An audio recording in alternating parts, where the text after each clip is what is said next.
The Little Prince by Antoine de Saint-Exupéry is one of those rare books that seems simple at first glance but contains layers of meaning that reveal themselves the more you reflect on it.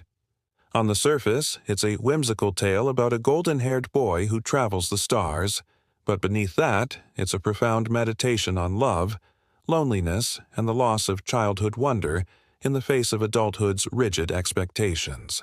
The story begins with our narrator, a pilot who, as a child, dreamed of becoming an artist. He once drew a picture of a boa constrictor digesting an elephant, but the adults in his life saw only a hat and urged him to abandon drawing for more serious pursuits.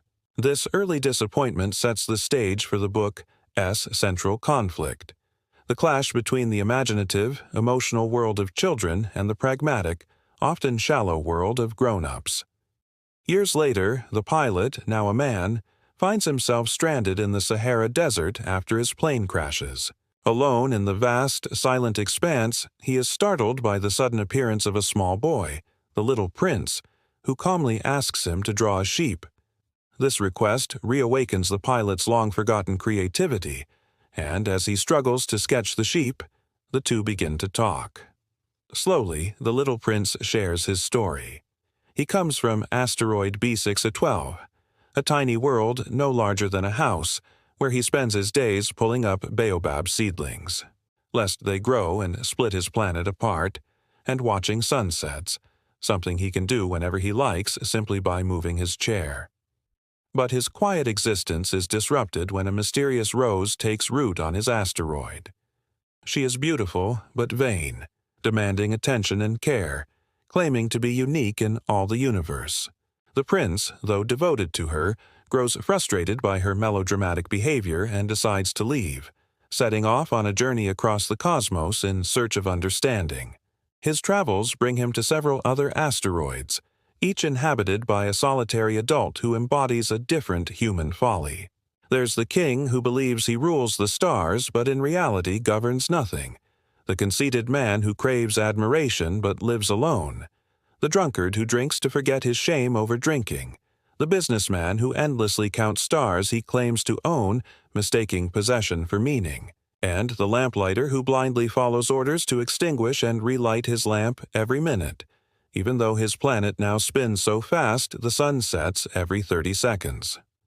These encounters are both humorous and tragic, illustrating how adults, once children full of curiosity, have become prisoners of their own absurdities, trapped in cycles of vanity, greed, and empty routine. When the Little Prince finally arrives on Earth, he's bewildered by its size and complexity. In a desert, he meets a snake who speaks in riddles, hinting at the inevitability of death. "I can send you back to the earth from whence you came."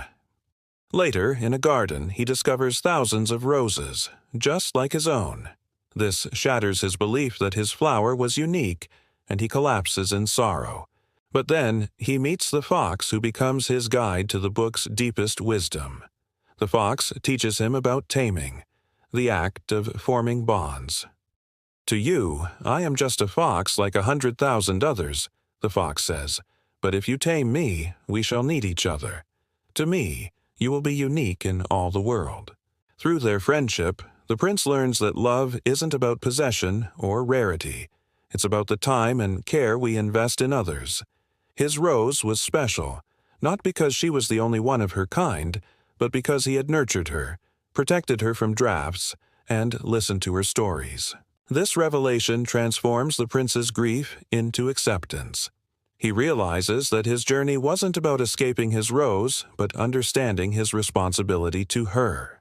Meanwhile, the pilot, who has been repairing his plane, grows increasingly attached to the boy, seeing in him the purity and wonder he himself lost long ago. Their time together culminates in a heartbreaking farewell. The prince, determined to return to his asteroid, allows the snake to bite him, trusting that death is merely a way to shed his earthly body and go home. The pilot, devastated, is left with only the stars as a reminder. Now, whenever he looks at them, he hears the laughter of the little prince. The book's brilliance lies in its deceptive simplicity. Saint-Exupéry uses the prince's journey to critique modern society's obsession with efficiency, status, and materialism. Adults, he suggests, have forgotten how to see with their hearts. They dismiss imagination as childish, reduce relationships to transactions, and chase after empty symbols of success, like the businessman counting stars he'll never truly own.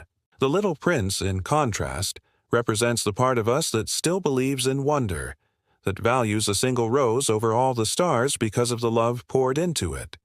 Yet the story isn't just a rejection of adulthood. It's more nuanced than that. The pilot, after all, is a grown-up who rediscovers his childlike perspective through the prince. The fox's lessons aren't childish.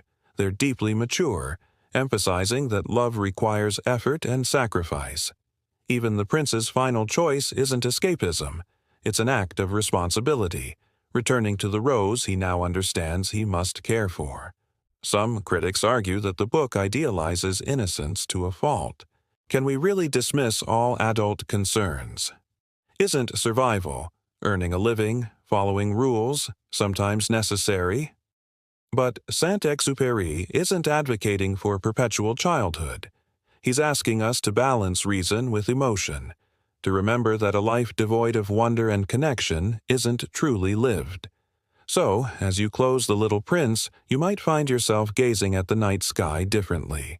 Maybe you'll hear laughter in the stars, or maybe you'll think of your own Ephorn rose, someone or something you've tamed, and who has tamed you in return. And perhaps, like the pilot, you'll carry that reminder. What makes life meaningful isn't what we own, but what we love. If this story touched your heart as much as it did mine, I highly recommend getting your own copy of The Little Prince. It's a book you'll want to revisit time and time again. Check out the link in the description below. You might even find it on sale. Don't forget to like this video, subscribe for more book summaries, and let me know in the comments. What's your favorite lesson from The Little Prince? See you in the next video.